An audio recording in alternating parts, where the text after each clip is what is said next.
शांत सी रात थी। दिल्ली की सड़कों पर ठंडी हवाएं चल रही थीं।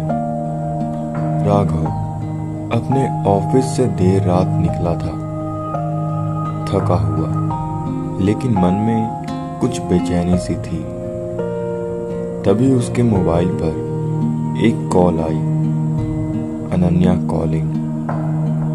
राघव मुस्कुराया, लेकिन जैसे ही उसने कॉल उठाई, उधर से सिर्फ एक ही बात सुनाई दी, राघव माफ कर देना, शायद हम फिर कभी न मिले। और फिर वो कॉल कट गई। राघव घबरा गया। उसने बार बार कॉल बैक की, लेकिन फोन बंद आ रहा था। उसे याद आया, अनन्या पिछले कुछ हफ्तों से बहुत परेशान सी थी। कुछ कहना चाहती थी, लेकिन हर बार चुप रह जाती थी। राघव पागलों की तरह अनन्या के घर भागा। वहां पहुंचा तो दरवाजा खुला था। कमरे में सब कुछ बिखरा हुआ था और मेज पर एक चिट्ठी पड़ी थी। उस चिट्ठी में लिखा था, राघव, तुमने मुझे हमेशा समझा, लेकिन खुद को कभी नहीं। मैं आज जा रही हूँ एक नई जिंदगी की तलाश में। मौत नहीं, सिर्फ आजादी चाहिए मुझे।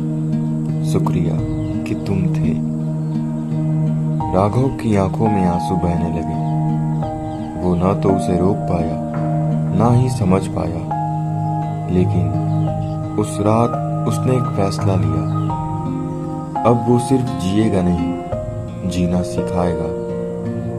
अगले दिन से राघव ने एक हेल्पलाइन शुरू की, सुनो दिल की, जहां कोई भी अपने दिल की बात कह सकता था। और एक दिन उसे फिर एक कॉल आई। हेलो, क्या मैं राघव से बात कर सकती हूँ? यह आवाज वही थी, अनन्या की। कहानी खत्म नहीं हुई थी, एक नई शुरुआत हो चुकी थी, जिसमें राघव और अनन्या की फिर से मुलाकात होती थी।